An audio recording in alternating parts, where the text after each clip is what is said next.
ಇನ್ನು ಯಾವಾಗ ವಿದ್ಯಾರ್ಥಿಗಳ ಪ್ರತಿಭಟನೆ ನಡೀತಾ ಇದೆ, BJP ರಾಜ್ಯ ಕಚೇರಿಯ ಬಳಿಯೂ ಕೂಡ ಪೊಲೀಸ್ ಭದ್ರತೆಯನ್ನು ಬಿಗಿಗೊಳಿಸಲಾಗಿದೆ.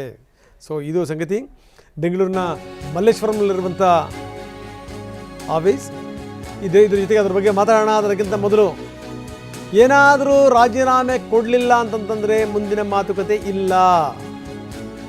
ಸಭೆ ಆರಂಭಕ್ಕೂ ಮೊದಲನೇ CJP ನಿರ್ಧಾರ ಮಾಡಿದೆ,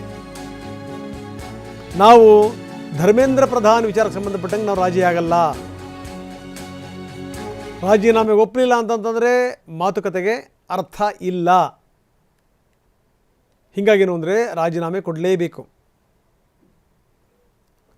CJP ವಕ್ತಾರ ಆಶುತೋಷ್ ರಾಂಕಾ ಒಂದು ಪೋಸ್ಟ್ ಹಾಕಿದ್ದಾರೆ. ನೋಡಬೇಕೇನಾಗುತ್ತೆ ಅಂತ. ಇದು 3ನೇ ಹಂತದ ಸಭೆ ಇದು.